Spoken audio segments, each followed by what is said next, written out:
Kuatkan tubuhmu sekuat kasih sayangmu. Ensure membantu memenuhi kebutuhan asupan protein dan nutrisi penting lainnya. Bantu jaga kekuatan dan daya tahan tubuh Anda dengan 8 keunggulan. Omega 3 dan Omega 6. Rendah laktosa, serat pangan, fos, 14 vitamin dan 9 mineral, tinggi kalsium dan sumber vitamin D, tanpa pemanis buatan. Rasa yang enak. Terakhir, triple protein. Kombinasi unik dari whey, casein, dan soya. Mengandung protein hewani dan nabati. Mudah dicerna, cepat diserap, dan bertahan lama di dalam tubuh. Dukung kekuatan dan bantu jaga daya tahan tubuh. Penjualan brand nutrisi dewasa nomor 1 di dunia. Memiliki lebih dari 30 uji klinis. Beri tubuh Anda protein berkualitas. Jaga daya tahan tubuh dan kekuatan untuk aktif sepanjang hari. Undernutrisi maupun overnutrisi itu suatu kondisi yang buruk gitu ya. Jadi menyebabkan gangguan, masalah kesehatan, dan pada orang tua ya itu meningkatkan risiko kesakitan atau menjadi kondisi tubuhnya jadi lebih buruk ya, kesakitan menjadi lebih buruk. Nah, dampak dari kasus malnutrisi yang tidak terdiagnosis dengan baik ya, misalnya pada pasien-pasien yang dirawat itu bisa juga menyebabkan perawatan di rumah sakit menjadi lebih panjang, menjadi lebih lama. Bahkan pasien bisa saja menjadi masuk berulang kali atau readmisi. Kenapa? Karena tidak mendapatkan kesembuhan dari perawatan yang diberikan. Ya. Tadi sudah saya sampaikan bahwa malnutrisi itu suatu kondisi kekurangan gizi. Kekurangan gizi kenapa sih? Nah, kekurangan gizi itu kalau dinyatakan dengan penurunan berat badan kira-kira 10% dari berat badan sebelumnya selama 3 bulan. Ya, jadi memang itu dikatakan malnutrisi seperti itu. Atau jika kita menggunakan berat badan ideal atau dengan indeks massa tubuh, itu terjadi target berat badannya di bawah 90% dari berat badan ideal atau indeks massa tubuh. Ya. Nah, malnutrisi itu sendiri sebenarnya adalah menggambarkan suatu kondisi kekurangan nutrisi yang bisa menimbulkan efek buruk pada tubuh, sehingga fungsi-fungsi di dalam tubuhnya itu terganggu. Nah, karena itu perlu sekali kita melakukan suatu pengenalan lebih awal, suatu penanganan malnutrisi ini lebih dini, sehingga tidak hanya memberikan keuntungan bagi pasien saja, tapi juga sistem kesehatan bisa terbantu dengan berkurangnya biaya. Ya. Jadi kalau sekarang ini zamannya BPJS gitu, kita harapkan pasien-pasien itu tidak mengalami readmisi yang berulang-ulang gitu ya. Nah, pada pasien-pasien yang usia lanjut tadi, tentu terjadi perubahan pola ya, pola hidup. Jadi selama tadinya mungkin sudah biasa aktif, itu kan kadang-kadang ya kalau saya seringkali menemui pasien ya, dok saya kok sekarang jadi lebih malas ya, jadi lebih nggak semangat begitu ya bergerak gitu. Nah itu udah tanda-tanda pola sedentari ya, jadi malas bergerak gitu ya. Yang bisa di apa? Kita anggap wajar mungkin karena usia mulai bertambah ya. Tapi dengan dia perubahan pola hidup seperti itu akan meningkatkan lemak tubuh. Lemak tubuhnya itu akan lebih tinggi di daerah sentral ya. Jadi akan meningkatkan risiko penyakit kardiovaskuler, tetapi juga malah menyebabkan terjadi penurunan massa otot dan cairan ekstraseluler ini malah berbahaya nanti ya. Kenapa? Karena terjadi pemakaian energi dari protein yang dicadangkan di dalam tubuh kita.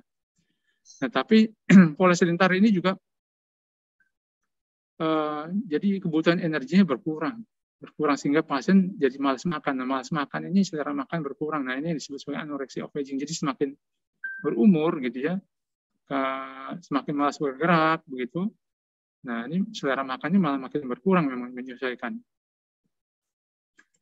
Nah, penyebab-penyebab dari malnutrisi memang saling berkaitan ya, baik dari segi fisiologi, psikologi, dan lingkungan ya. Fisiologi sendiri kita tahu bahwa terjadi banyak penurunan fungsi-fungsi tubuh ya. Misalnya saja sistem kecap tubuh gitu. Jadi kok pasiennya bisa cuma merasakan rasa-rasanya makanan tuh hanya satu rasa aja misalnya gitu, bisa rasa, sehingga dia jadi malas makan misalnya gitu. Psikologi juga begitu. Misalnya contohnya ada kasus-kasus yang mungkin yang dihadapi misalnya dia stres. Misalnya di dalam keluarga ya bertengkar dengan pasangannya atau bertengkar dengan anaknya misalnya gitu, seperti itu, atau ditinggal oleh pasangannya gitu, stres, sehingga menyebabkan si usia lanjut ini, pasangan ini tadi malas makan gitu, sehingga menyebabkan kondisi malnutrisi makin berat. Demikian juga kondisi lingkungan ya, kondisi lingkungan sekitar yang mungkin dia tiba-tiba pindah rumah atau tidak didukung oleh orang-orang sekitarnya gitu. Nah, itu merasa kehilangan seperti itu, akhirnya kondisi ini berkaitan baik psikologi, fisiologi, dan lingkungan ini menyebabkan malnutrisi pasien jadi lebih berat ya. Nah, ada istilah 9D. 9D ini yang dikenal, bisa diketahui apa saja yang faktor-faktor yang kira-kira menyebabkan terjadi malnutrisi pada usia lanjut. Kita bahas satu persatu, misalnya itu ada disfungsi. Disfungsi ini adalah penurunan dari sistem fungsi-fungsi tubuh, seperti misalnya sistem pertahanan tubuh, ya, kemudian respon tubuh terhadap suatu mekanisme luka gitu juga jadi lebih buruk, sehingga memudahkan pasiennya nantinya terkena infeksi ya. Kemudian juga gangguan-gangguan fungsi tubuh lain ya. Nah, itu memang lebih rumit lagi di dalam usia lanjut ya, sehingga mendorong pasien itu menjadi malas makan. Kemudian juga obat-obatan. Ada obat-obatan tertentu yang memang memiliki efek samping atau interaksi dengan obat lain menyebabkan berkurangnya nafsu makan ya. Juga menghambat penyerapan makan ya. Kemudian penyakit, disease ya. Nah, pada orang tua itu jelas sekali bahwa suatu kondisi penyakit itu bisa menjadi suatu kondisi yang menjadi awal misalnya dari tidak memakan ya. Jadi coba kita perhatikan orang-orang di sekitar kita, orang sudah tua gitu ya, demam sedikit aja udah malas makan, mogok makan.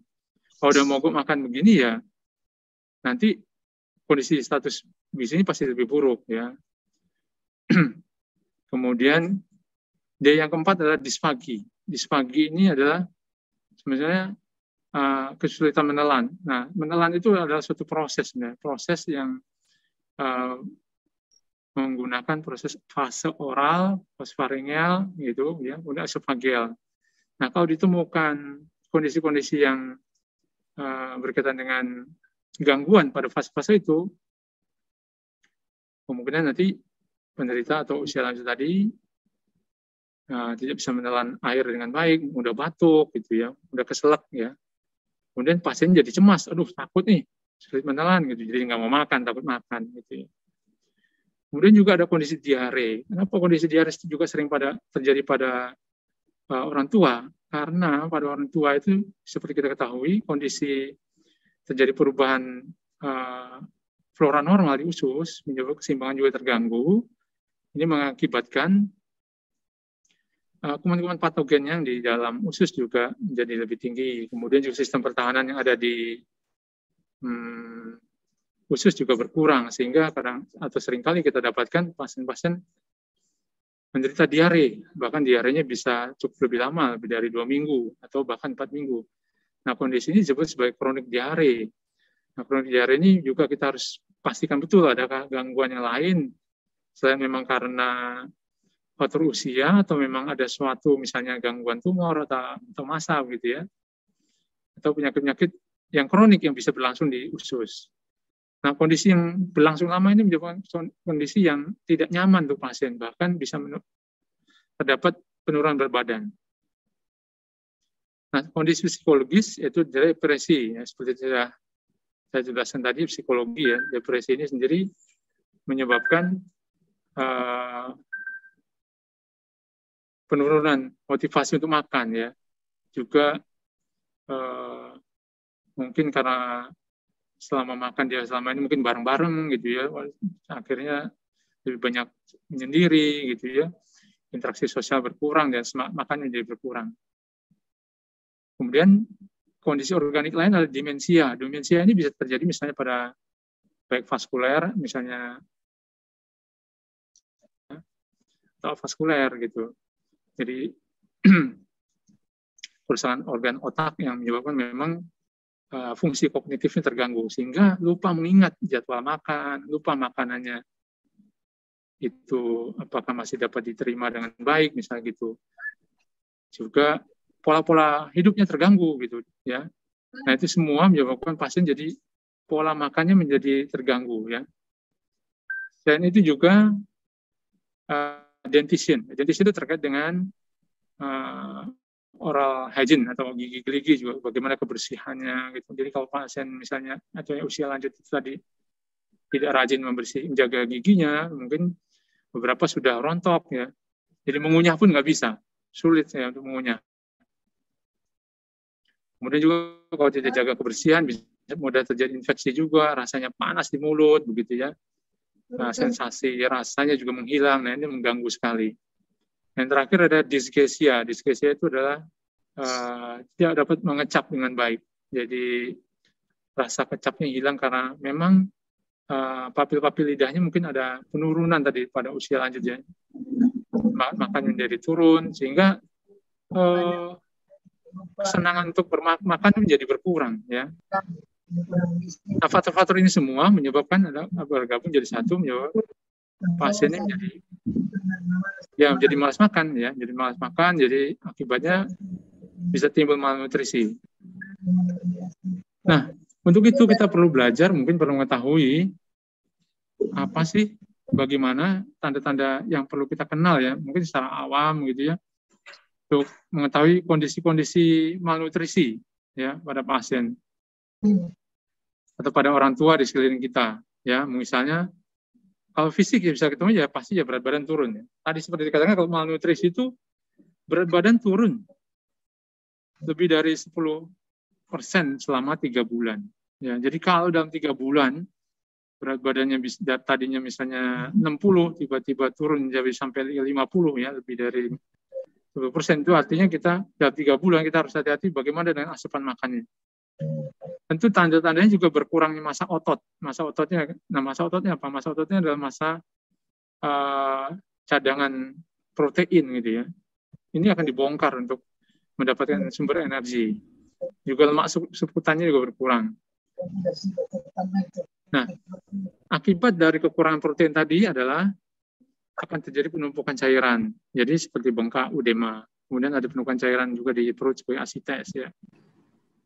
Akibatnya selanjutnya ada pasien-pasien bisa mengalami kondisi fisik yang makin menurun, fungsi makin menurun, kemudian penyembuhan luka juga menjadi lebih lama, kulitnya menjadi kering dan pucat, cepat lelah gitu ya. Juga kalau paling sederhana ya, kalau kita lihat kok bajunya makin longgar. Nah itu kira-kira tanda fisik yang bisa kita lihat. Dan ini bisa menjadi perhatian buat orang-orang tua di sekeliling kita yang memang bisa saja mengalami malnutrisi ya.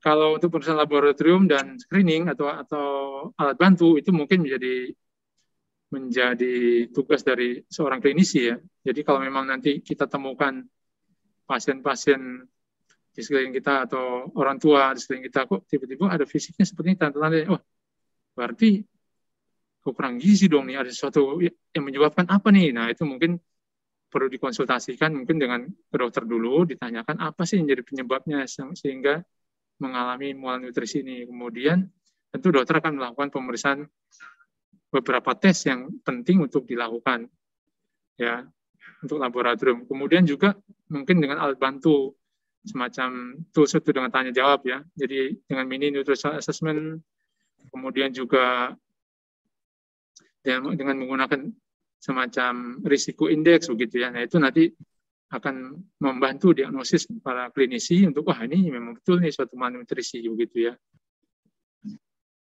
Nah, seperti kita ketahui bahwa nutrisi itu terdiri dari ada makronutrisi. Makronutrisi itu yang kita banyak ya kita ketahui bahwa itu ada karbohidrat, lemak, dan protein ya. Nah, terutama sekali adalah kekurangan protein. Protein itu ketika kita kekurangan gizi, nah itu ada yang dibongkar dari dalam tubuh kita. Itu pertama mungkin ya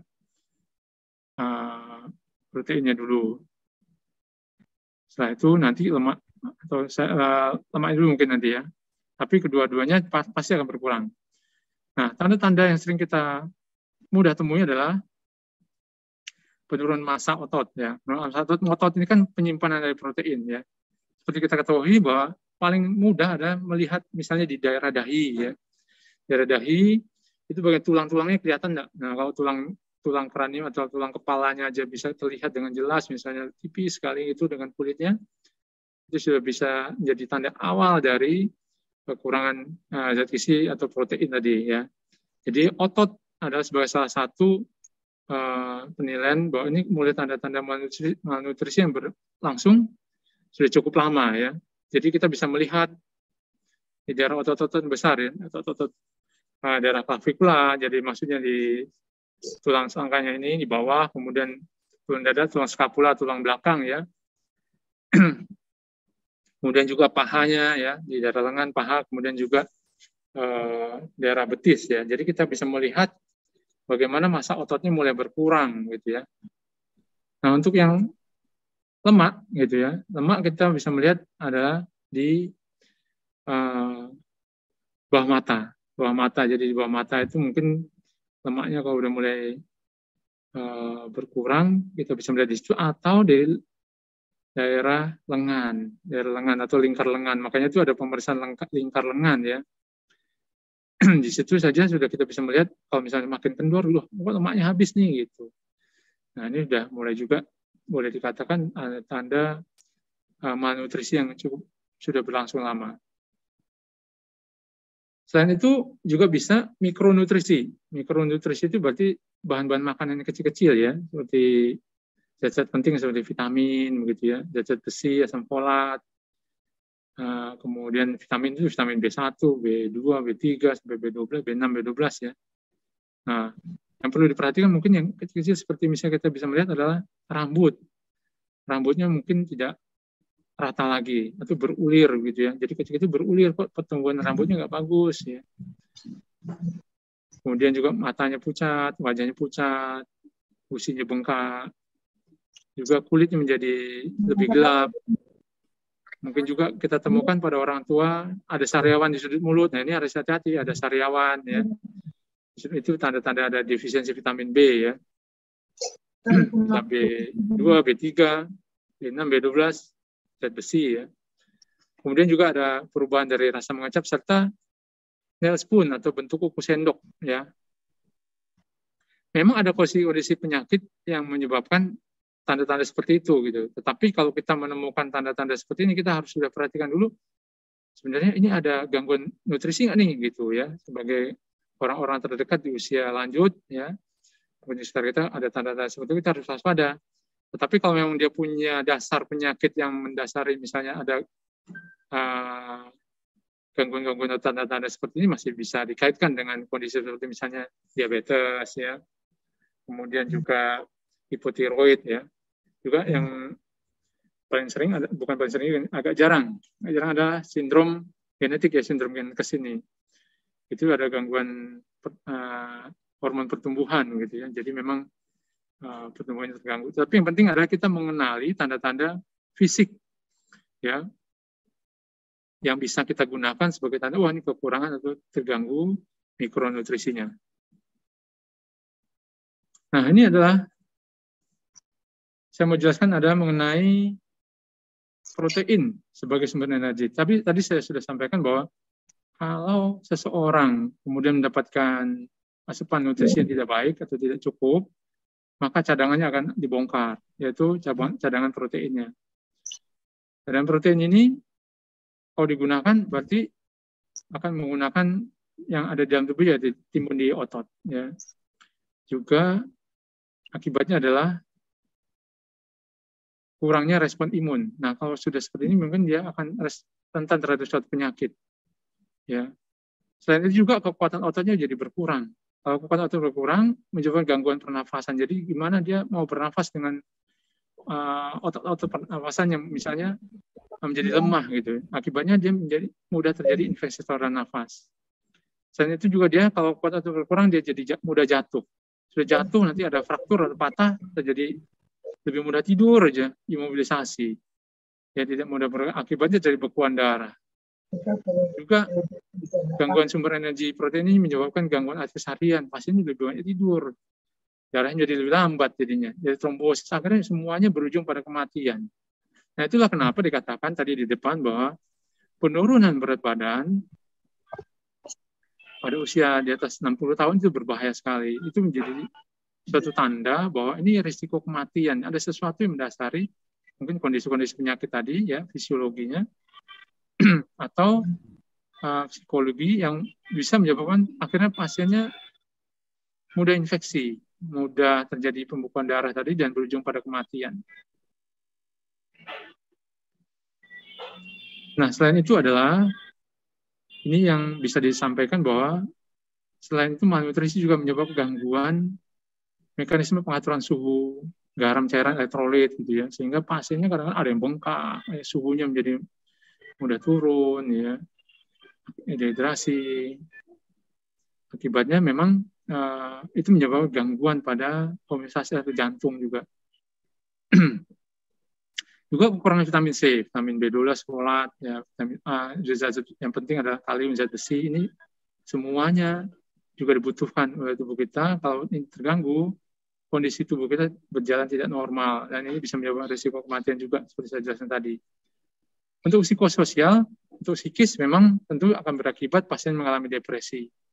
Kemudian dia lebih senang untuk tinggal sendiri, ya. Kemudian yang lebih buruk lagi adalah pasien mengalami suatu kondisi hipokondria. Hipokondria itu artinya pasiennya merasa, oh ini saya banyak penyakit nih, gitu. Nah, kalau banyak penyakit ini bisa menjadi stres sendiri atau ya kalau masih bagus dia mencari pertolongan dokter gitu untuk mengidentifikasi ada masalah nggak di dalam tubuhnya. Padahal sebenarnya mungkin nggak ada masalah gitu. Nah, ini masalah psikologis ya. Rasa banyak penyakit semua, pegel-pegel semua badannya, sakit kepala. Padahal semua sebenarnya mungkin didasari oleh kondisi psikis. Nah, lalu bagaimana dengan tata laksananya? Tata laksana pada pasien-pasien atau orang-orang dengan usia lanjut yang mengalami malnutrisi memang tidak bisa dilakukan secara sendiri. Baik oleh dokter sendiri nggak bisa. Mungkin keluarga juga perlu bantuan. Ya. Jadi tata laksananya harus multidisiplin. Baik dokternya membutuhkan bantuan ahli farmasi untuk pengobatannya, obat-obatannya bagaimana. Terus perlu bantuan ahli gizi untuk mengatur kira-kira berapa banyak sih atau jenis makanan apa yang kira-kira cocok pada pasien ini gitu dengan gangguan-gangguan fungsi tubuh tadi. Kemudian kalau ada hambatan-hambatan tubuh misalnya gangguan menelan, gangguan bicara, ya gangguan-gangguan fungsi tubuh lainnya mungkin perlu dibantu dengan rehabilitasi medik ya. Jadi membantu memulihkan kembali mungkin fungsi-fungsi tubuh yang sudah mulai menurun tadi. Jadi nanti yang penting adalah tentu harus dibuat program. Memang kalau mau berbicara terang pasti agak sulit membuat program ini secara bersama-sama, tapi memang diwajibkan kalau bisa pada suatu kasus malnutrisi yang didapatkan memang sebaiknya sih memang duduk bersama yang menentukan kira-kira apa yang akan diberikan bagi orang-orang usia lanjut ini, programnya bagaimana untuk bisa mengembalikan nutrisinya atau fungsi tubuhnya minimal dalam keadaan yang normal ya. Jadi mungkin dokter akan bisa memberikan pengobatannya gitu ya. Kemudian dari gizi bagaimana, apa ada program makanan yang diberikan, obat makanan-makanannya bagaimana, ketersediaannya bagaimana. Kemudian makanan suplementasinya juga yang perlu diberikan lewat cara apa gitu. Apakah memang bisa lewat oral semua ataukah terpaksa kalau pasien-pasien yang misalnya ada gangguan menelan Apakah harus NGT terus gitu, nasogastrik? Nggak mungkin harus perlu bantuan dengan gastrostomi misalnya. Ya. Selain itu juga nanti program rehabilitasi untuk memulihkan latihan fisiknya. Nah, yang terakhir yang penting adalah pencegahan. Kalau kita sudah mengetahui seperti ini, kita berupaya untuk mencegah jangan sampai kondisi malnutrisi kembali berulang. Karena tentu akan memperburuk kondisi pasien tadi atau orang usia lanjut mudah dalam keadaan yang berbahaya dan menyebabkan kematian. Mungkin demikian yang bisa saya sampaikan. Selanjutnya, nanti kalau ada pertanyaan kembali saya serahkan kepada Dr. Debbie. Terima kasih Dr. Debbie. Baik, terima kasih Dr. Susilo, pemaparan yang sangat baik sekali, sering sekali kita temukan dalam aktivitas sehari-hari para orang tua atau lansia yang ada di rumah dengan risiko yang dipunyai masing-masing dengan gejala yang sudah disampaikan oleh dokter. Mungkin karena nanti di akhir sesi setelah Dr. Louis adakan sesi pertanyaan yang untuk dapat disampaikan untuk Dr. Susilo dan juga Dr. Louis. Para sobat Primaya semuanya boleh menyampaikan pertanyaan mulai dari sekarang di kolom komen atau kolom chat ya, supaya nanti kita akan seleksi pertanyaan mana yang akan kami pilih karena kami juga dibatasi oleh waktu. Terima kasih ya Dr. Susilo atas waktunya. Pemaparannya sangat baik sekali. Terima kasih dokter. Baik, terima kasih. Saya juga mengingatkan untuk para sobat Primaya untuk mengisi link registrasi di kolom chat untuk nanti ada semacam link absensi seperti itu. Sekarang tua itu tak ditentukan umur, tapi dari usia otot. Yuk ikuti Ensure Stand for Strength untuk tahu usia otot Anda. Mulai! Minum Ensure 2 kali sehari. Nutrisi seimbang dengan triple protein dan tinggi kalsium untuk bantu jaga kekuatan otot dan tulang yang menurun seiring usia dan jaga daya tahan tubuh agar tetap aktif sepanjang hari. Kunjungi ensure.co.id dan cek usia otot Anda sekarang. Tahukah Anda, seiring bertambah usia, tubuh kehilangan massa otot hingga 33% setelah usia 30 tahun. Ensure, nutrisi lengkap dan seimbang dengan triple protein, tinggi kalsium, omega 3, 6, vitamin, mineral, dan rendah laktosa. Minum Ensure 2 kali sehari, bantu jaga massa otot, kekuatan, dan daya tahan tubuh. Ayo beli sekarang! Baik, saya izin lanjutkan untuk pemaparan selanjutnya oleh Dr. Louis Kartika, spesialis gizi Master Gizi Klinik. Selamat pagi Dr. Louis. Selamat pagi Dr. Debbie. Selamat pagi dokter. Saya izin untuk membacakan CV dari dokter. Pagi ini dengan Dr. Louis Kartika, Master Gizi dan Spesialis Gizi Klinik. Beliau dengan lahir pada 19 September 1979. Mengambil pendidikan formal dari pendidikan dokter umum di Fakultas Kedokteran Universitas Kristen Indonesia pada tahun 2005, kemudian mengambil pendidikan magister gizi klinik pada Fakultas Kedokteran Universitas Indonesia pada tahun 2014. Selanjutnya, beliau mengemban program spesialisasi gizi klinik pada Fakultas Kedokteran Indonesia. Selanjutnya, profesi yang beliau tekuni saat ini yaitu sebagai dokter spesialis gizi klinik pada Primaya Hospital PGI Cikini, ada juga Rumah Sakit Harapan Bunda dan juga Rumah Sakit Pondok Indah. Selain itu, profesi yang lain yang beliau geluti yaitu sebagai anggota Sport and Medical Commission dari National Olympic Committee Indonesia dari NOC, konsultan nutrisi Indonesia Weightlifting Federation. Kemudian beliau juga menjabat sebagai Kepala Divisi Nutrition and Food Safety Division for Asian Games Jakarta Palembang tahun 2018. Beliau juga sebagai anggota Medical Services and Doping Control Asian Games Jakarta Palembang 2018. Selain itu juga beliau sebagai tim medis Indonesia Archery Open Bali 2012 dan juga tim medis World Karate Federation Premier League dan juga supervisor program untuk Ronald McDonald House of Charities Jakarta 2011. Baik, berikut adalah profil dari Dr. Louis Kartika, Master Gizi dan Spesialis Gizi Klinik. Waktu dan tempat kami persilahkan dokter untuk menyampaikan materi. Terima kasih. Terima kasih Dr. Debbie. Oke. Apakah sudah terlihat ya slide-nya? Sudah terlihat, Dokter. Oke. Sudah, Dok. Ya, terima kasih. Selamat pagi menjelang siang ya semuanya. Terima kasih untuk kesempatan yang sudah diberikan kepada saya untuk mempersingkat waktu. Saya mulai masuk ke materinya. Jadi tentang malnutrisi pada lansia nih. Jadi ternyata malnutrisi pada lansia ini sebenarnya banyak ya di mana-mana gitu ya di sekitar kita. Mungkin orang tua kita sendiri juga mengalami malnutrisi tapi kita tidak menyadari gitu ya. Jadi ternyata 2-10% dari populasi lansia itu ternyata mengalami malnutrisi. Nah, kemudian 30-60% itu adalah yang di institusional atau di panti ya. Kemudian 40-85% itu ada di nursing home yang tadi panti itu, dan kemudian 20-60% adalah pasien-pasien yang dirawat di rumah.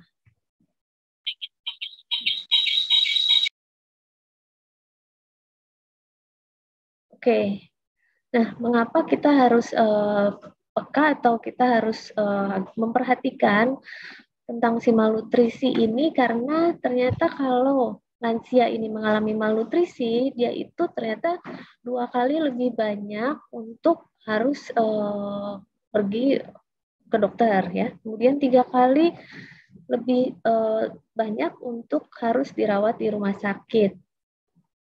Kemudian lebih banyak mengalami infeksi dan 2-10% 2-10 kali lipat itu bisa meninggal karena jika dia terkena infeksi dan dia mengalami malnutrisi.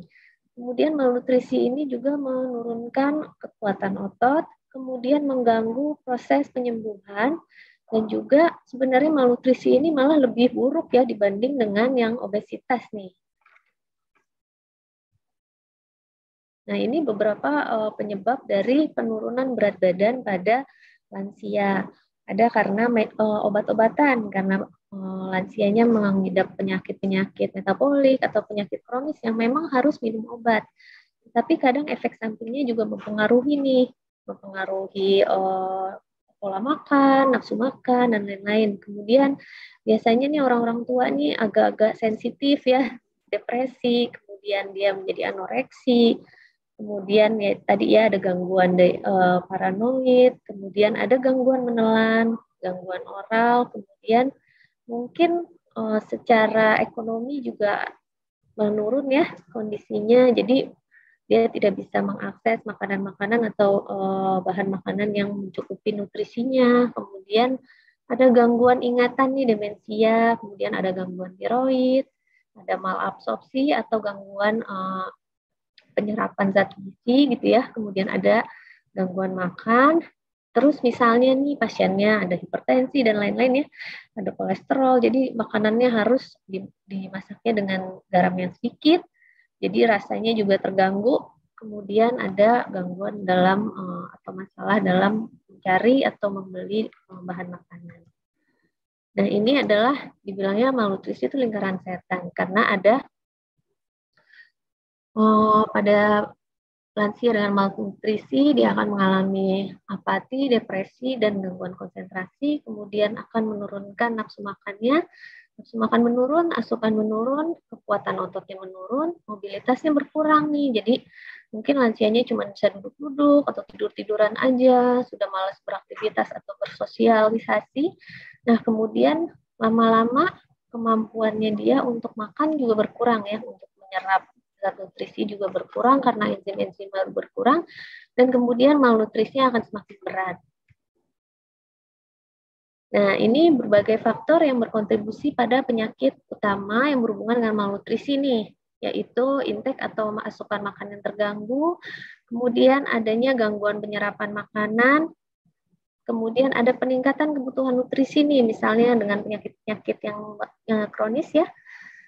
Nah, jadi terjadi perubahan metabolik dan juga terjadi peningkatan nutrisi yang hilang atau yang tidak bisa diserap lagi nih sama lansianya ya, sama saluran cernanya.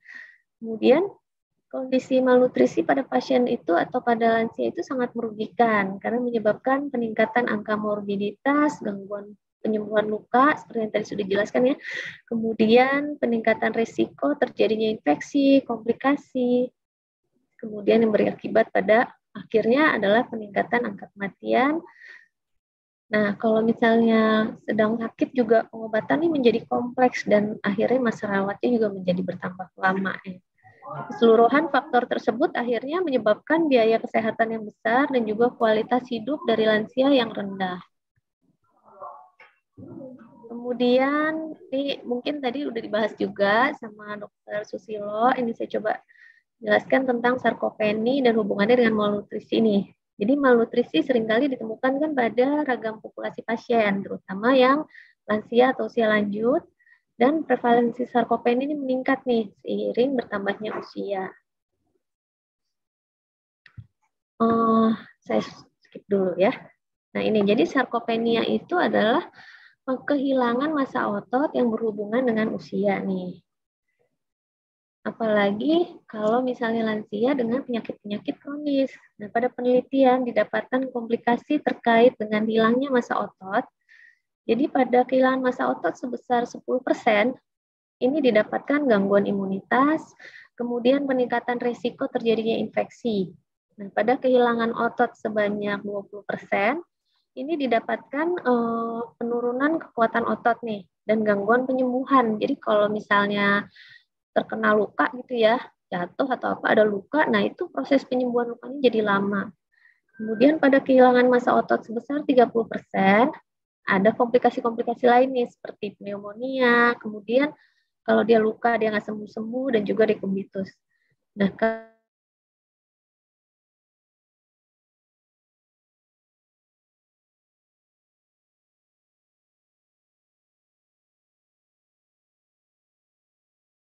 Mohon maaf, Dr. Luis. Sepertinya sinyalnya sebentar. Mohon ditunggu ya para sobat Primaya sekalian, sembari dapat menyampaikan pertanyaan-pertanyaan tetap pada kolom chat. Terima kasih.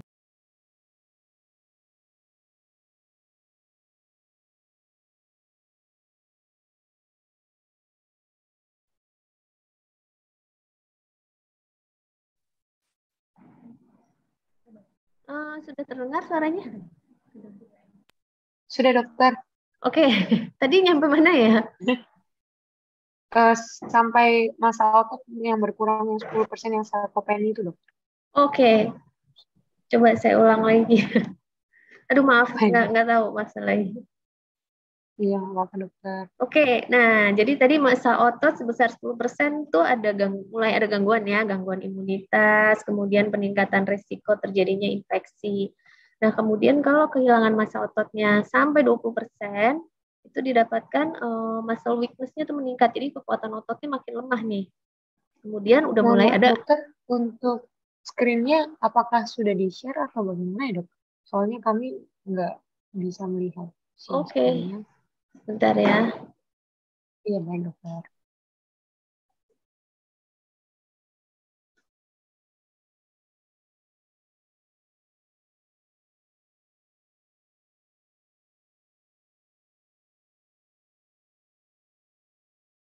Ini. Yang ini ya? Tadi yang ini? Benar. Oh gitu. Benar, dokter.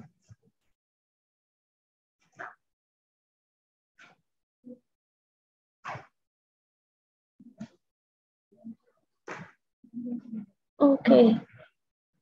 Jadi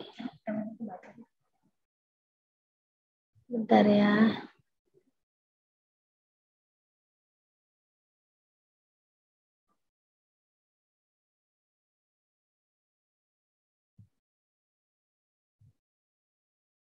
Yang ini.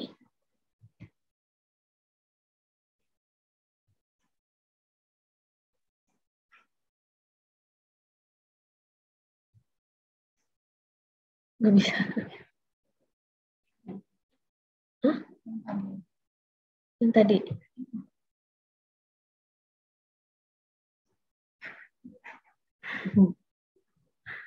Yang ini. Ini bisa ditutup nggak ya?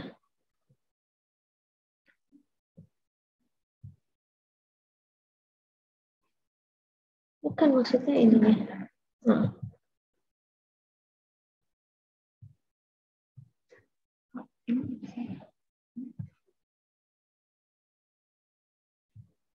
Salah. Udah ya. Ini saya kecilin aja deh. Oke.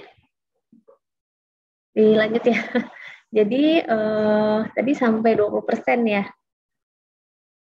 Dr. Debbie, kemudian pada kehilangan massa otot sebesar 30%, ini didapatkan komplikasi pneumonia, kemudian penyembuhan lukanya tidak terjadi dan juga terjadi defubitus. Nah, kalau sudah kehilangan massa otot sebesar 40%, itu peningkatan risiko mortalitas atau angka kematiannya juga meningkat. Ini ya tadi ya. Nah, kalau sudah sampai 50%, apalagi disertai dengan penyakit kronis, itu ya, mortality rate-nya juga tinggi tuh. Nah, ini tahapannya untuk tata laksana nutrisi atau nutrition care plan-nya. Jadi pertama dilakukan screening dan assessment, kemudian sebagai langkah untuk menjaring pasien-pasien malnutrisi atau pasien-pasien yang berisiko mengalami malnutrisi agar bisa mendapatkan intervensi nutrisi yang tepat nih. Misalnya pasien dengan indeks massa tubuhnya normal nih, jadi kalau datang berat badan per tinggi badannya sebenarnya BMI-nya dalam batas normal. Tapi ternyata pasien ini mengalami penurunan berat badan yang signifikan dalam beberapa waktu terakhir. Atau misalnya pasien-pasien dengan pasien-pasien lansia yang akan menjalani operasi, atau pasien dengan penyakit kanker atau penyakit kronis lainnya yang kemudian mengalami kaheksia. Nah, setelah itu diagnosis nutrisi terkait kondisi yang ditemukan, kemudian dilakukan intervensi nutrisi. Setelah itu dilakukan monitoring dan evaluasi nih untuk kondisi dan terapi nutrisi yang sudah diberikan ke pasiennya. Nah, ini untuk screening dan assessment berdasarkan antropometri atau yang lebih tepat sebenarnya dengan body composition, karena kalau pada lansia bisa didapatkan misalnya massa lemaknya berlebih tapi ternyata massa ototnya sangat sedikit, atau ada banyak yang mengalami edema atau bengkak. Jadi kelihatannya berat badannya cukup padahal itu cuma cairan aja yang menumpuk. Kemudian parameter biokimia, manifestasi klinik, dan juga analisis asupan pasien sebelumnya, apakah sudah sesuai atau tidak. Ini contoh-contohnya mungkin tadi Dr. Susilo juga udah bahas ya, beberapa tools yang bisa digunakan untuk screening dan assessment, untuk deteksi dini malnutrisi, dari yang paling sederhana sampai untuk kondisi-kondisi yang lebih spesifik pada lansia. Untuk intervensi nutrisi, dilakukan perhitungan kebutuhan energi. Ini dapat dilakukan dengan menggunakan rumus Harris-Benedict, rule of thumb, atau yang paling bagus dengan indirect kalorimetri. Kemudian ditentukan nih komposisi makronutriennya, jadi karbohidrat, protein, dan lemaknya berapa gram, berapa persen, dan juga mikronutriennya, yaitu vitamin dan mineral. Kemudian bentuknya dipilih nih, apakah bisa diberikan dalam bentuk makanan biasa atau solid, apakah harus semi-solid, apakah harus cair, atau malah harus semi-elemental. Kemudian rutenya juga dipilih ya, bisa melalui oral, enteral, atau parenteral. Kemudian jangan lupa spesifik nutrisi yang harus diberikan untuk kebutuhan-kebutuhan, misalnya ada penyakit atau gangguan metabolik tertentu. Nah, ini biasanya yang dialami atau yang harus menjadi concern pada lansia nih. Vitamin D, kemudian asam folat, kalsium, vitamin B12, serat, omega 3, dan juga potasium. Nah, ini adalah piramida makanan pada lansia. Bisa dilihat ya, kurang lebihnya nih seperti ini nih kalau piramidanya. Jadi makanan manis atau makanan berlemak itu boleh, tapi jangan berlebihan. Jadi harus dibatasi. Kemudian pilih bentuknya whole meal atau makanan segar, maksudnya jangan yang banyak pengawetnya, atau makanan industrial seperti makanan kemasan, atau sosis. Kemudian kalau bisa pilih makanan yang difortifikasi dengan kalsium, vitamin D, vitamin B12, dan lain-lain. Kemudian untuk mencukupi kebutuhan proteinnya, ini misalnya nih 3 porsi dairy product tuh atau produk susu ya, seperti yogurt, keju, susu. Kemudian 2 porsi protein hewani dan nabati. Bisa dipilih yang rendah lemak, misalnya seperti ayam, ikan, telur, kemudian kacang-kacangan ya. Kalau di Indonesia biasanya tahu tempe. Kemudian 3 porsi sayur dan juga 2 porsi buah. Dan whole meal is better, maksudnya adalah bentuk makanannya yang utuh. Kemudian jangan lupa nih, lansia ini gampang dehidrasi ya, dan kadang-kadang mereka nggak sadar nih kalau lupa minum dan lain-lain, jadi minimal 8 gelas sehari nih. Cairan, bisa air, bisa jus, bisa lain-lain. Kalau ini bentuknya lebih sederhana nih, mungkin dari yang tadi ya, my plate. Jadi kalau my plate tuh contohnya kayak begini nih. Jadi setengah dari piringnya itu isinya adalah buah dan sayur. Kalau di piramidanya itu kurang lebih 5 porsi buah dan sayur. Biasanya sayurnya 3 porsi, buahnya 2 porsi. Kemudian seperempatnya adalah karbohidrat. Karbohidrat ini dipilihnya adalah yang bentuknya whole meal ya. Bisa, kalau di Indonesia bisa nasi, bisa kentang, kemudian bisa sereal ya, roti. Kemudian seperempatnya lagi itu adalah protein. Protein itu bisa dari utuh ya, protein hewani, yang tadi ya, ikan, ayam, telur, kemudian ada dairy product atau susu. Kemudian pilih lemak atau minyaknya yang sehat. Misalnya minyak atau bahan makanan sumber lemak yang mengandung minyak unsaturated. Seperti minyak zaitun, minyak canola, minyak jagung, kemudian alpukat. Dan juga jangan dibikin hambar nih rasanya, jadi mesti ditambahin bumbu supaya nafsu makannya juga lansianya bisa lebih baik. Dan juga jangan lupa minum cairan yang cukup. Ini ada lagi nih, kurang lebih 1.600 sampai 2.800 kalori, kira-kira ya. Ini dari USDA Food Pattern Plan nih, bisa dilihat ya, jadi ada dari 1.600 sampai 2.800 kalori tergantung dari usia, jenis kelamin, berat badan, dan tinggi badan ya. Jadi nggak bisa diratain semua, harus dihitung satu-satu nih, sesuai dengan kondisi lansianya. Jadi misalnya dapat 2.500 kalori itu terbagi dalam sayur, kemudian buah, karbohidrat, protein, kemudian biasanya kita berikan dairy product atau suplementasi cair, kemudian lemak, dan juga cemilannya dia nih, hiburannya dia, misalnya kue atau lain-lainnya. Nah, ini ada, misalnya ada perubahan-perubahan nih, ini adalah recommended response atau caranya nih, misalnya nafsu makannya menurun nih.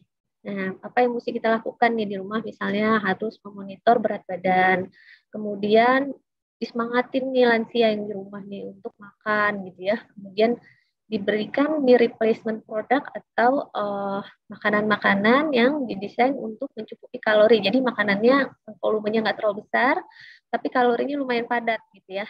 Bisa dalam bentuk cair atau dalam bentuk padat.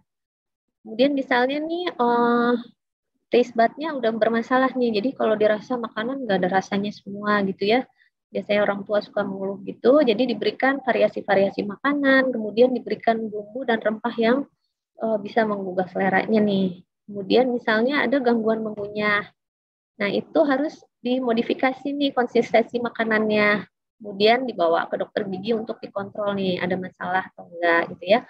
Kemudian ada penurunan bowel movement atau misalnya BAB-nya jadi ada masalah nih BAB-nya, apakah keras atau tidak tiap hari gitu ya. Nah, itu berarti harus ditambahkan serat nih setiap hari dan juga jangan lupa cairannya harus dikontrol. Harus ditambahkan cairan. Kemudian ada biasanya lansia juga yang seperti tadi bilang, jadi dia nggak ngerasa nih kalau nggak ngerasa haus kalau dia nggak minum ya.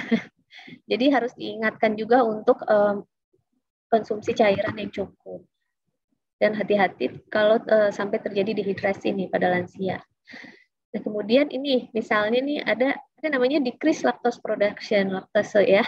Jadi harus dipikirkan nih, kalau misalnya kita pengen orang tua kita di rumah nih sehat, jadi dibeliin susu yang banyak gitu ya. tapi tiap kali minum susu dia diare atau perutnya jadi kembung gitu ya. Nah, ini hati-hati karena biasanya ada penurunan enzim laktase. Jadi harus dibatasi nih susunya atau dicari produk-produk susu yang lactose free. Itu atau yang tidak mengandung laktase. Nah, kemudian ini untuk zat besi itu harus diperiksa di laboratorium. Nah, misalnya zat besinya rendah, mulai anemia dan lain-lain ya. Jadi harus ditambahkan bahan makanan sumber zat besi. Misalnya daging, kemudian makanan-makanan yang difortifikasi dengan zat besi. Kemudian setelah diberikan, jangan lupa di follow up lagi, diperiksa lagi labnya. Kemudian ada lagi dengan berkurangnya fungsi insulin.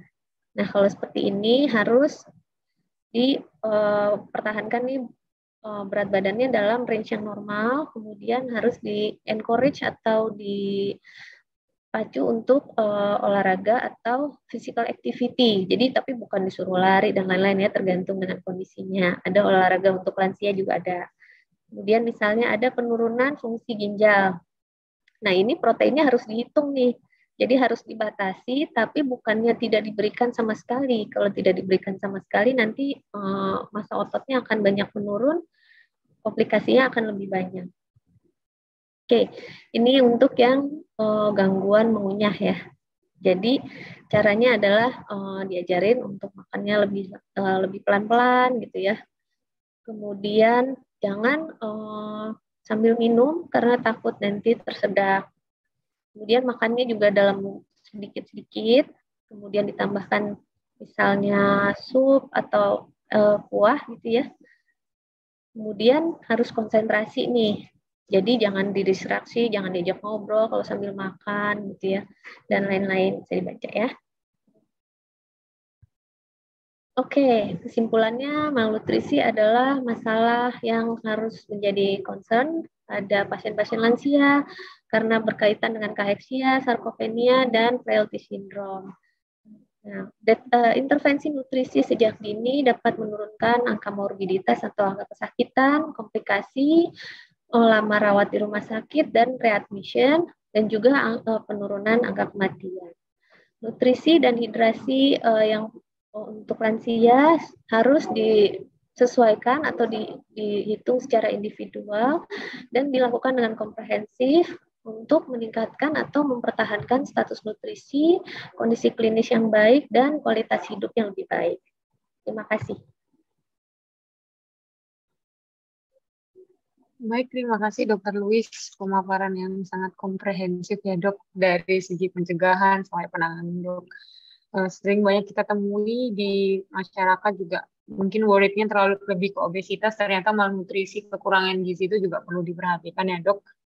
Mungkin bagi sobat-sobat Primaya juga akan bisa menyantumkan pertanyaan-pertanyaan mumpung ada ahli-ahli ini dari Dr. Louis, Dr. Susilo tentang bagaimana gizi yang harus diperhatikan sehari-hari terutama untuk pasien lansia di rumah, om-om kita yang ada di rumah. Baik, terima kasih dokter atas paparannya. Selanjutnya kami lanjutkan pada sesi ada pemaparan sedikit dari partner kami, yaitu dari Ibu Radita selaku Brand Manager dari tim Goldsure dan Abbott Indonesia. Selamat pagi Ibu Radita. Pagi Bu Dewi, terima kasih kesempatannya. Baik Ibu, terima kasih juga atas partnership-nya ya Bu. Waktu dan tempat kami persilakan ya Bu ya. Terima kasih, selamat pagi. Sobat Primaya ya Bu Dewi ya, manggilnya ya. Iya Bu, seperti itu. Iya. Baik, selamat pagi Sobat Primaya. Terima kasih, senang sekali pada pagi hari ini saya Radita. Saya bisa ketemu secara virtual. Mungkin setelah ini Primaya bisa bikin acara offline juga ya Bu Dewi ya. Karena kan udah mulai banyak nih acara offline, jadi biar lebih engage juga sama Sobat Primaya. Terima kasih atas waktunya. Saya mau izin untuk share screen. Tapi saya sudah dijadikan ini belum nih? Oh, udah. Oke, baik. Sebentar. Oke. Ya, semoga sudah terlihat.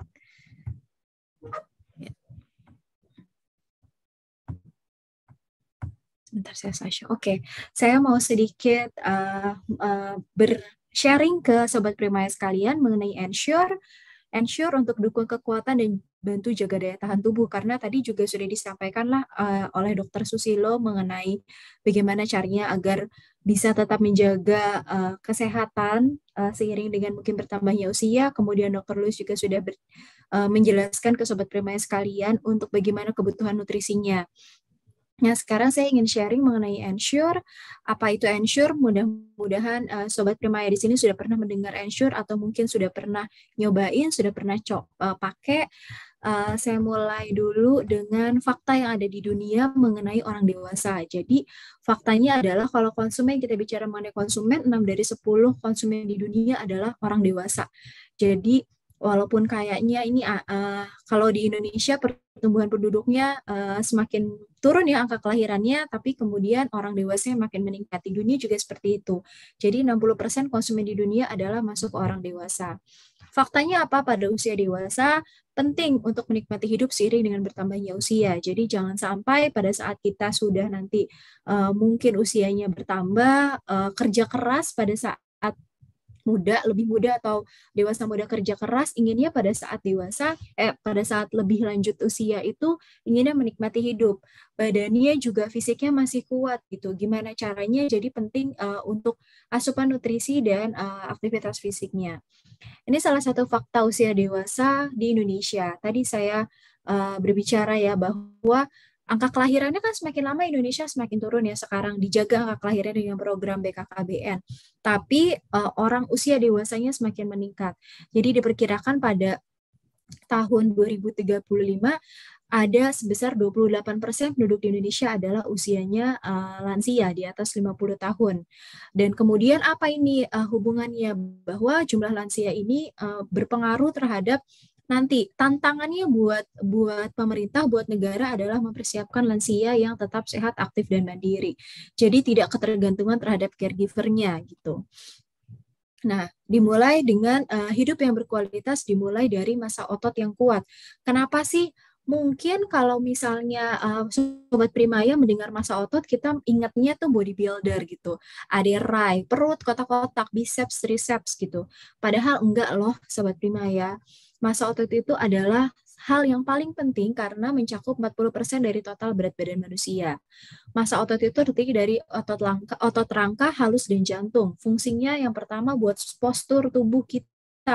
Jadi kalau misalnya ngelihat mungkin lansia usia 70 tahun, dia bongkok, itu masa ototnya sudah mulai hilang atau disebut sarkopenia, sehingga tidak ada lagi otot yang bisa menopang postur tubuh. Bisa juga masa otot juga berfungsi untuk pernafasan, juga untuk metabolisme. Jadi bukan hanya kayak masa otot tuh yang kuat-kuat gitu seperti bodybuilder, tidak, karena penting banget untuk membentuk tubuh manusia itu sendiri. Tadi disebutkan oleh Dr. Lois juga bahwa kehilangan massa otot merupakan bagian itu alamiah ya untuk bagian dari penuaan, dan massa otot sendiri berkurang hingga 33% setelah usia 30 tahun. Jadi kita udah mulai was-was nih ya di atas 30 tahun udah mulai was-was bahwa wah massa ototnya makin lama makin berkurang nih. Gimana caranya kita harus memaintain agar massa ototnya tidak berkurang terlalu banyak gitu. Bagaimana cara taunya? Kalau dokter biasanya melakukan screening. Screeningnya dengan cara dengan cara fisik, dengan kuesioner, dengan berbagai macam tes, 6 minutes walking test misalnya, atau jalan selama 6 menit. Tapi sebenarnya bisa dirasain loh, nih Sobat Primaya, bahwa kita akan sudah mulai ada tanda-tanda menurunnya massa otot. Contohnya, energinya lebih berkurang, kemudian kita berjalan itu lebih lambat, daya tahan tubuh kita lebih lemah, terus berkurangnya kekuatan tuh misalnya ngangkat belanjaan tuh biasanya kita belanja sendiri, ngangkat belanjaan kok susah, naik tangga ngos-ngosan misalnya, terus buka toples gitu agak susah, itu tanda-tanda bahwa kita mulai kekurangan massa otot gitu. Jadi udah ada tuh kelihatan tanda-tandanya. Nah, seiring dengan bertambahnya usia, kebutuhan protein juga berubah ya. Tadi sudah disebutkan juga oleh Dr. Luis bahwa tubuh memerlukan protein yang 50% lebih tinggi apabila memang dalam keadaan lansia atau dalam keadaan sakit gitu. Jadi, asupan protein itu penting untuk jaga massa otot. Tadi kebutuhannya sepertinya sudah disebutkan juga oleh Dr. Luis. Semakin lama, semakin bertambah usia, semakin tinggi kebutuhan proteinnya. Kemudian kalau rata-rata kita kebutuhan proteinnya sekitar 1 sampai 1,2 gram protein per kilogram berat badan. Nah, kemudian protein yang dibutuhkan itu bukan hanya kalau misalnya melihat protein itu bukan tinggi-tinggian ya, Sobat Prima ya. Jadi bukan cuma kuantitas, tapi juga perhatikan dari kualitas. Kualitasnya seperti apa? Seperti apa sih protein berkualitas? Protein berkualitas ini contohnya adalah triple protein yang disebut protein berkualitas. Apa bedanya? Apa bedanya dengan hanya misalnya di produk susu hanya punya whey dan kasein aja? Kenapa harus triple protein? Karena triple protein itu dia menyediakan asam amino yang berkelanjutan dan dapat termaintain di dalam tubuh kita. Karena ada campuran dari protein whey, soya, dan kasein, dia pencernaannya secara berkesinambungan antara cepat, menengah, dan lambat. Juga mengandung tinggi leusin dari whey, tinggi glutamin dari kasein, tinggi arginin dari soya, dan juga punya aktivitas antioksidan dari soya. Sehingga triple protein ini memberikan protein yang berkualitas untuk kebutuhan tubuh gitu. Jadi nggak cuman banyak-banyakan aja. Sebentar.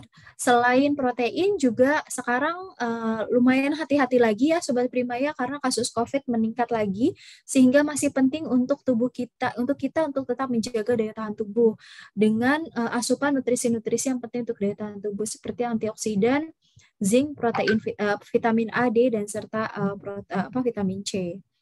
Nah, apa itu Ensure? Ensure itu merupakan nutrisi lengkap dan seimbang yang diformulasikan secara ilmiah untuk bantu jaga kekuatan dan daya tahan tubuh untuk tetap aktif setiap hari.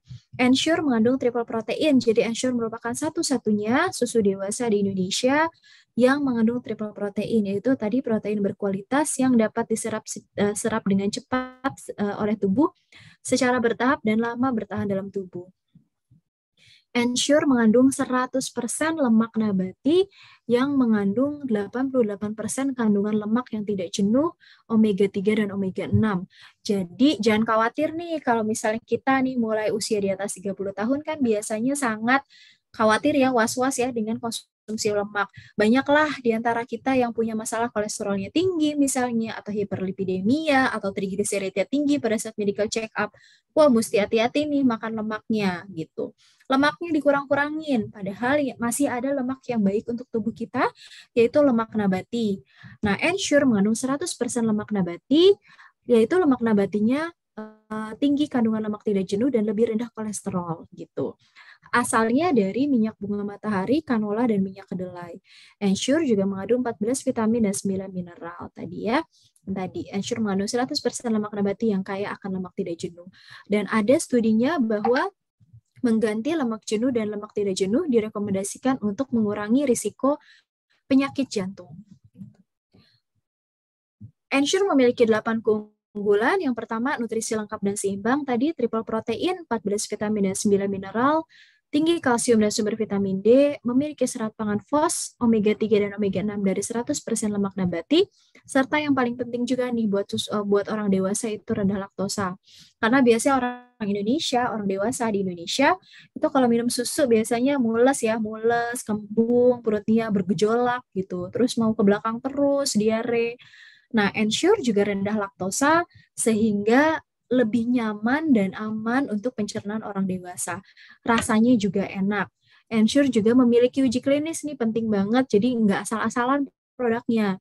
Serta merupakan brand nutrisi nomor 1 di dunia.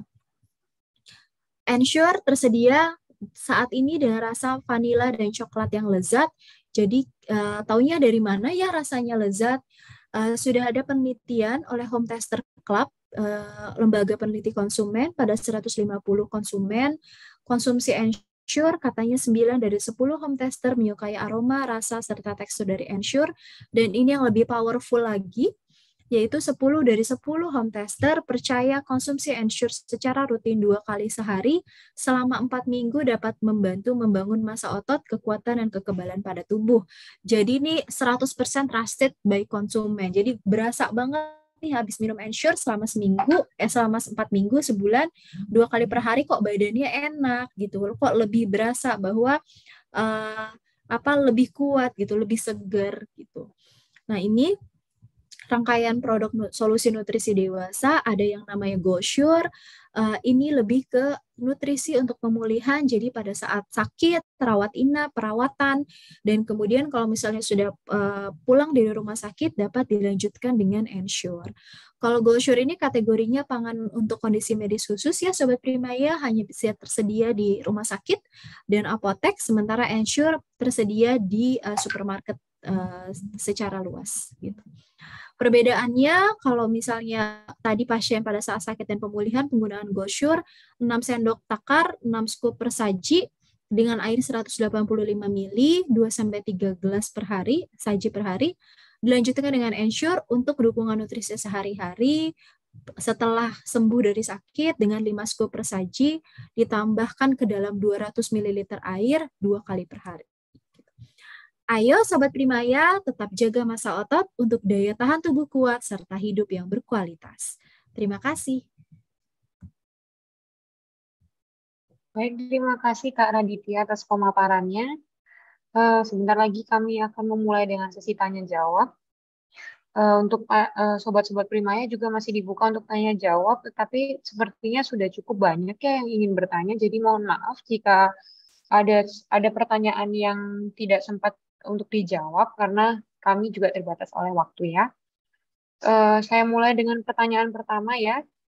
Pertama, izin bertanya kepada Dr. Susilo, bagaimana cara mengatasi lansia yang tidak nafsu makan karena sedang menjalani kemoterapi agar berat badannya tidak turun dan mengalami malnutrisi?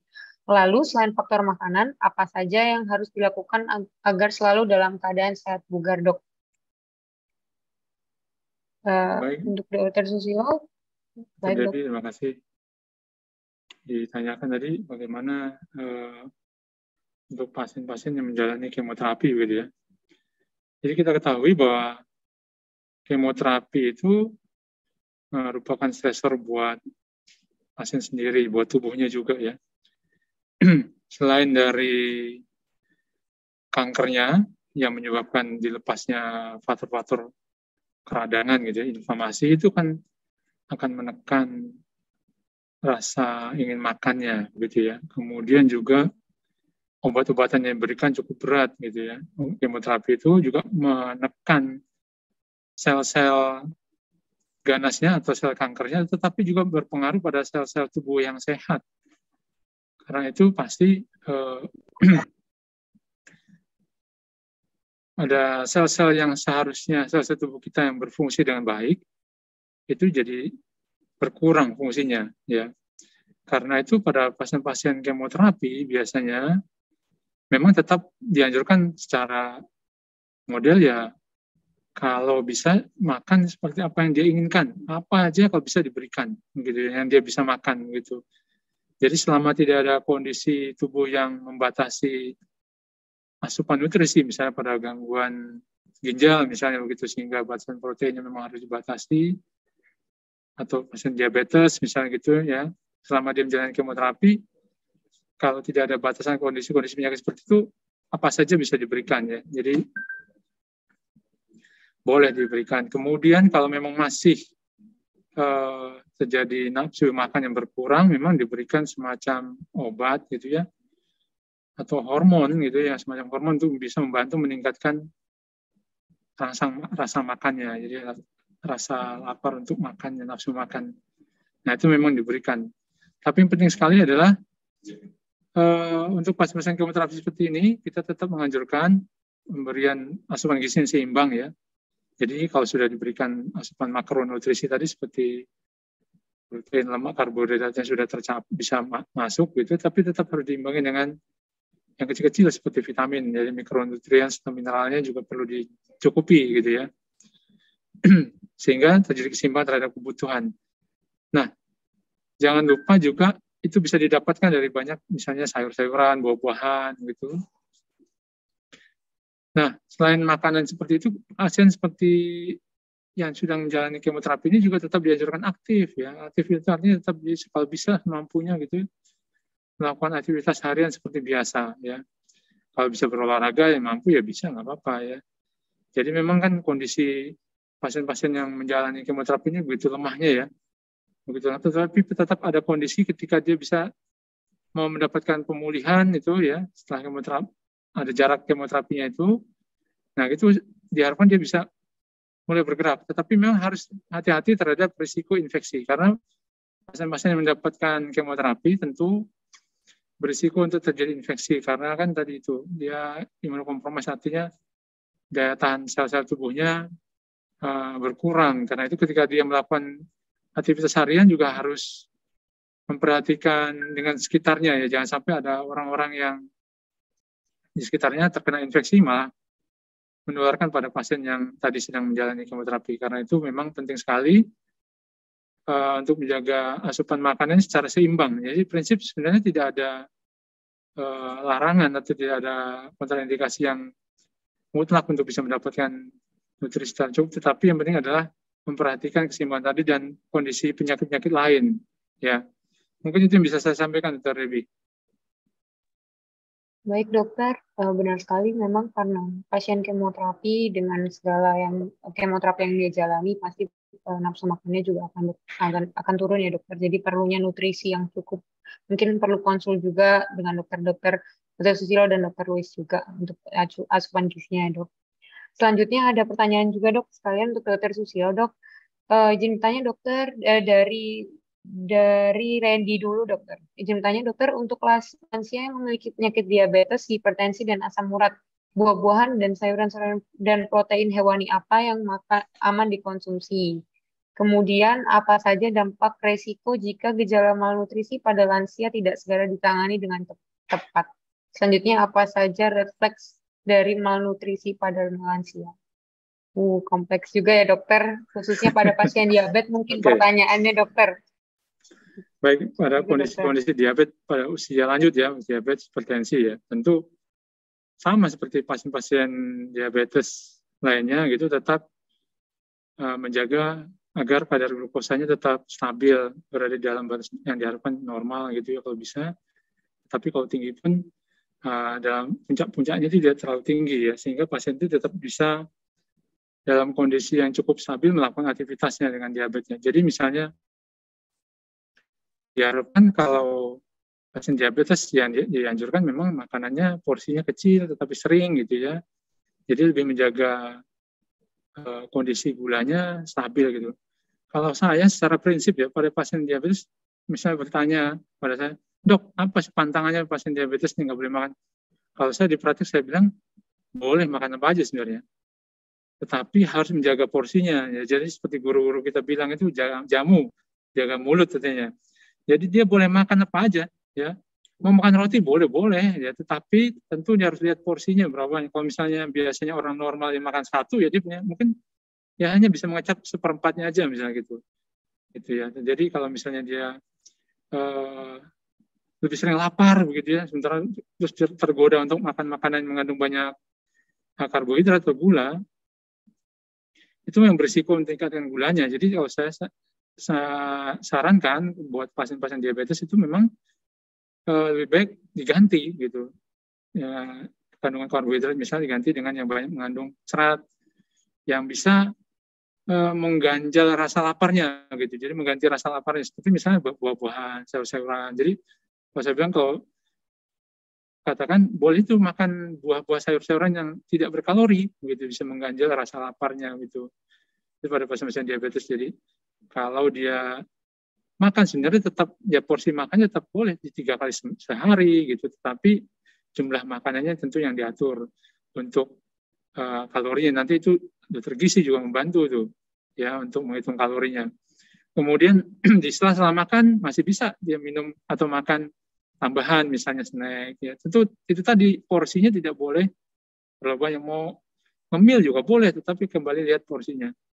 Sementara untuk pasien-pasien hipertensi, memang yang harus diperhatikan adalah orang-orang yang hipertensi ini yang sensitif terhadap garam.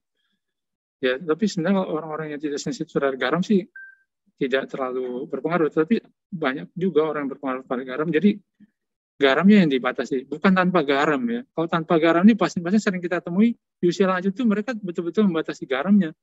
Jadi ketakutan gitu, ketakutan untuk nanti garamnya, pertama jangan tensi naik begitu kan. Padahal dengan tanpa garam sama sekali akibatnya apa? Hiponatremi, ketika natriumnya turun ya di bawah normal, kemudian kesadarannya seperti mulai hilang gitu. Akhirnya bisa masuk rumah sakit karena hiponatremi atau natrium rendah. Dan itu berbahaya juga karena bisa menyebabkan otaknya menjadi bengkak atau udem. Nah, itu yang diakibatkan oleh dari batasan garam. Karena itu tetap dianjurkan boleh ada garam, maksimal hitung itu sekitar 2 gram atau diukur itu 2 gram per hari. Itu di seluruh makanannya ya. Kemudian untuk asam urat memang lebih rumit lagi kalau asam urat itu, karena asam urat ini memang lebih banyak di hampir semua makanan ya. Jadi kan kita tahu bahwa asam urat ini proteinnya adalah purin ya. Jadi memang kita harus hati-hati pada makanan-makanan yang banyak mengandung purin tinggi seperti daging-daging merah, gitu, jeruan apalagi itu.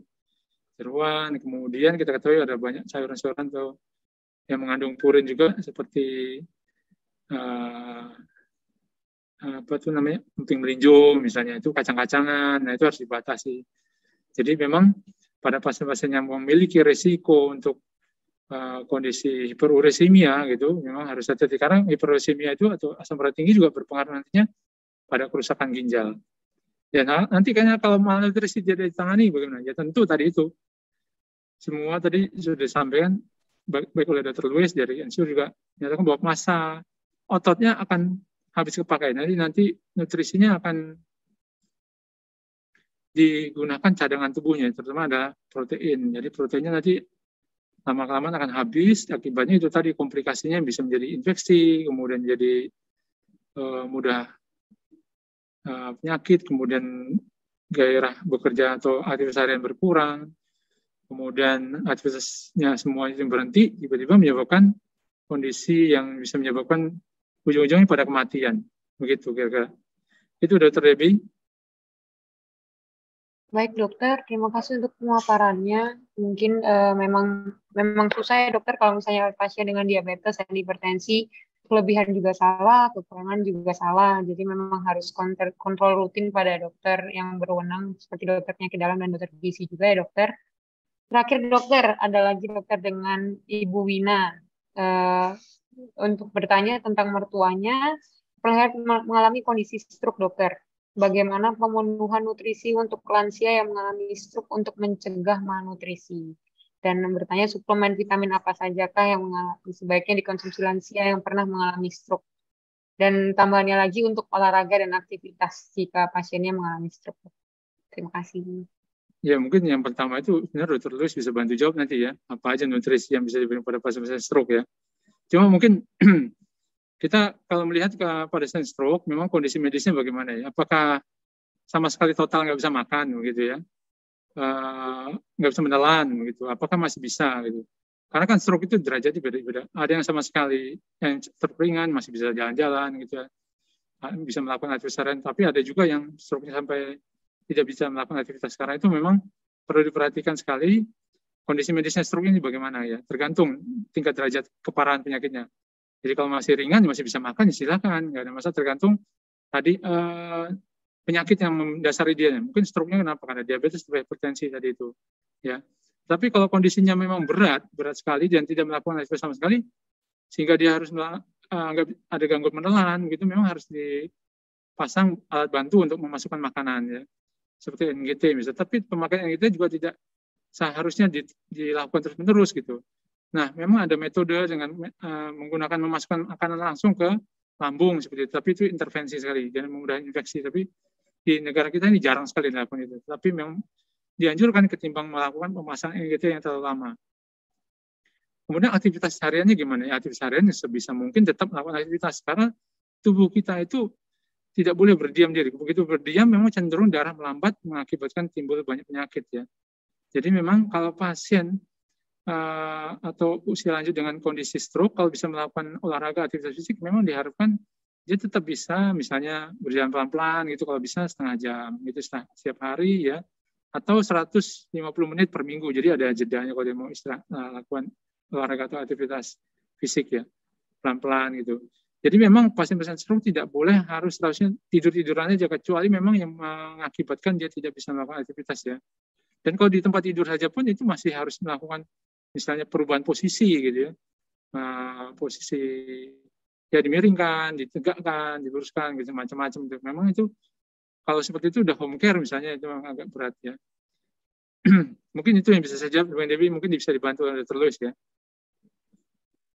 Baik dokter, terima kasih atas pemaparannya dari segi kompetensi dokter. Penyakit dalam memang sangat juga diperlukan untuk mengevaluasi kondisi-kondisi pasien juga ya dokter. Selanjutnya izin saya bertanya untuk Dr. Louis. Dokter, ada beberapa pertanyaan dokter. Untuk pertanyaan yang pertama dokter dari Marta Fitria ada bertanya, izin tanya kepada Dr. Louis, apakah boleh memberikan makanan instan kepada lansia dok, terutama lansia yang susah makan? Itu pertanyaan pertama dahulu dokter, boleh monggo dijawab dokter. Ya, terima kasih Dokter Debbie. Jadi ini pertanyaannya nih mau dijawab ya? Iya, sebenarnya kalau makanannya bersih, kemudian aman gitu ya, nggak terkontaminasi sih boleh gitu dikasih. Tapi bukan menjadi sumber yang utama nih. Jadi kayak untuk hiburannya dia atau cemilannya dia sih nggak apa-apa. Tapi pemenuhan nutrisinya dia secara keseluruhan memang dianjurkannya kan dari bahan makanan sumber ya, dari bahan makanan yang segar seperti itu. Kalau misalnya susah makan ya tadi ya mungkin dimodifikasi, kemudian variasinya, kemudian diberikan bumbu yang bisa lebih enak gitu rasanya. Kurang lebih begitu Dokter Debbie.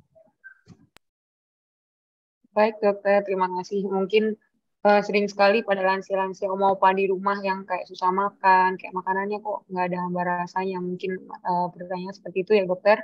Iya. Ntar lagi ada pertanyaan kedua dokter, yang sering kita temui bukan hanya untuk pasien lansia atau beranjak ke lansia dokter, untuk screening awal bagi masyarakat awal dokter untuk mengetahui kapan malnutrisi dan kapan harus segera ke dokter gizi. Seperti itu dari Mr. J pertanyaannya. Terima kasih dokter.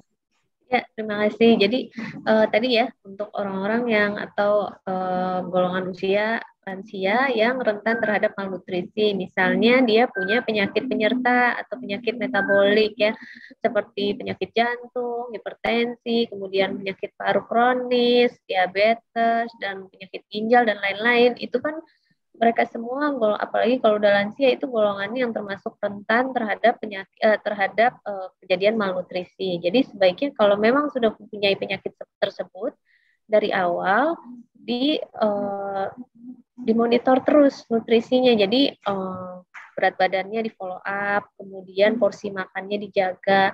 Dan kalau misalnya mau tahu lebih lebih jelas gitu, bisa ke dokter gizi gitu ya untuk dilakukan assessment nih dari awal supaya nanti misalnya 2-3 bulan lagi kontrol lagi gitu, atau tiap bulan kontrol ketahuan nih pola makannya benar apa enggak, kemudian apakah ada penurunan fungsi yang lain gitu ya, penurunan berat badan atau dia kapasitas fungsionalnya menurun, misalnya tadinya bisa kekuatan ototnya bisa ngangkat barang dan lain-lain, sekarang udah nggak kuat, seperti itu. Kurang lebih gitu ya Dokter Debbie.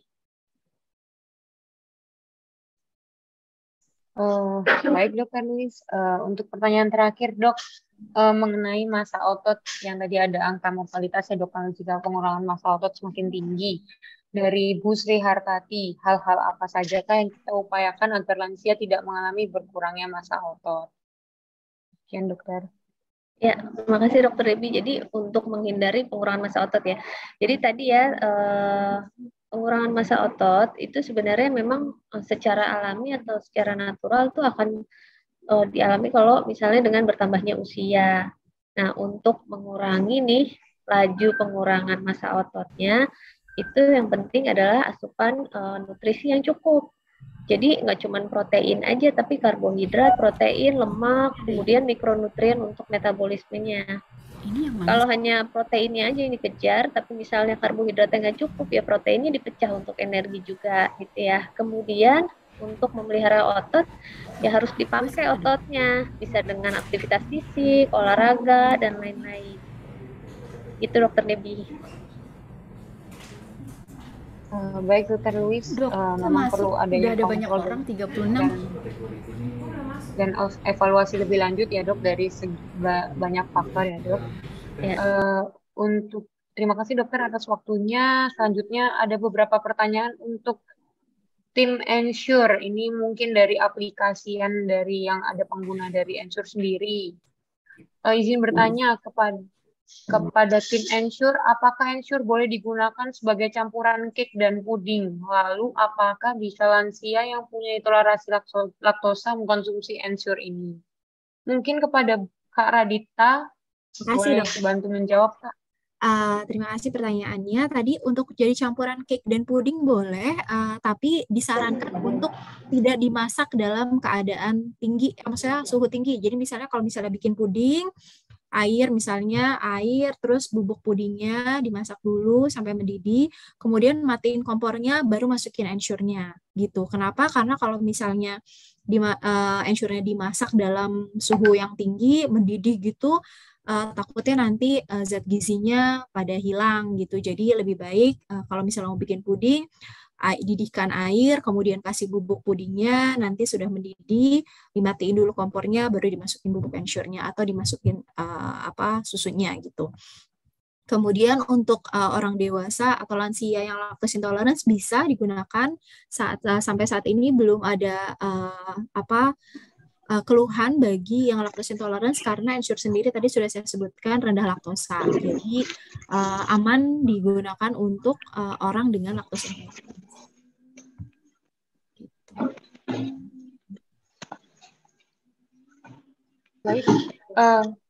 Baik, terima kasih Kak Radita atas pemaparannya ya. Mungkin bagi pengguna Ensure juga biar nggak salah ya dalam aplikasinya ya Kak ya. Saya sudah dihubungi oleh panitia, sepertinya dalam sesi tanya jawab sudah cukup.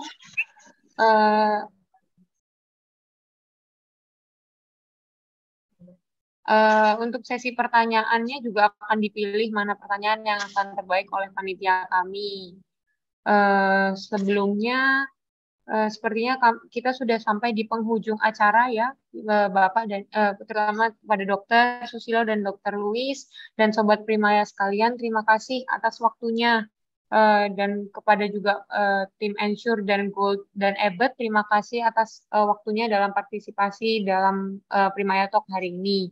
Diharapkan ada Primaya Talk yang lain yang membahas tentang apa yang dikeluhkan oleh masyarakat awam pada umumnya. Seperti itu.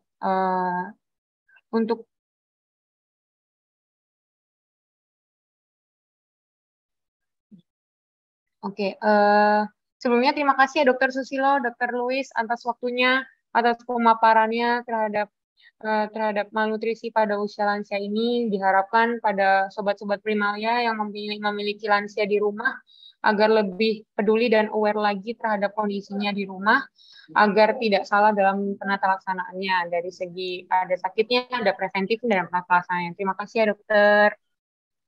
Kemudian saya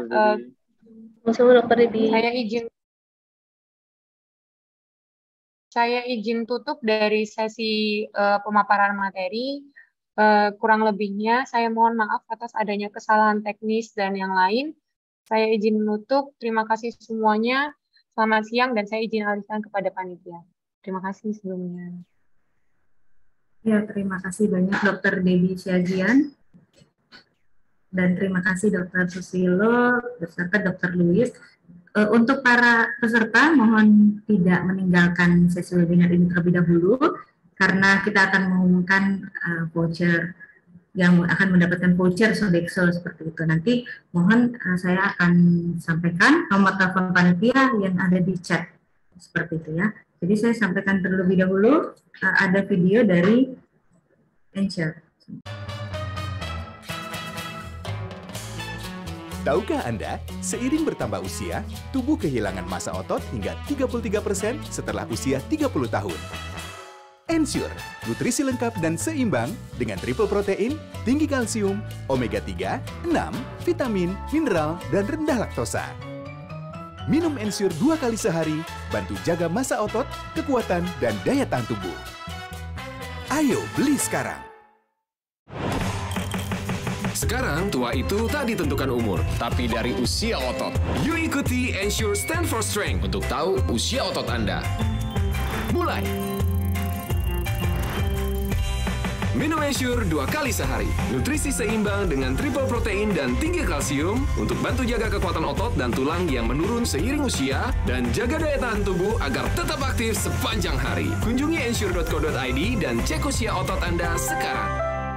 Pemilihan untuk pemenang yang akan mendapatkan kode voucher Sodexo masing-masing Rp100.000. Di sini ada Ibu Marta Fitria. Mungkin kepada panitia yang lain mohon dapat diketik di chat nomor telepon yang bisa dihubungi oleh peserta. Ibu Marta Fitria, lalu dengan Ibu Wina,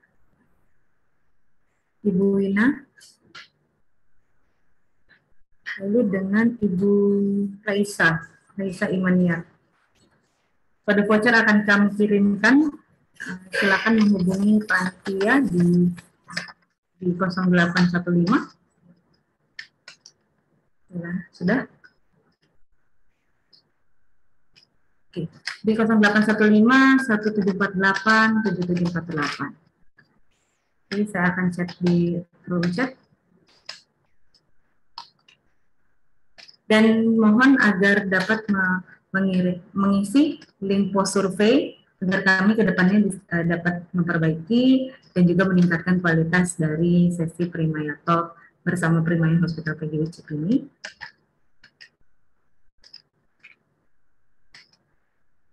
Ya, kepada tadi Ibu Marta Fitria dan lalu juga Ibu Wina, lalu juga Ibu Raisa menghubungi dengan panitia. Oke, saya mewakili panitia mengucapkan banyak terima kasih kepada moderator, pembicara, beserta tim dari Ensure Ebert Indonesia, dan juga kepada para peserta yang sudah bergabung di sesi webinar pada pagi hari ini sampai siang hari ini. Dan mohon maaf apabila terjadi kesalahan perkataan kami, dan kita akan jumpa pada sesi Primaya Talk selanjutnya. Terima kasih banyak. Selamat siang.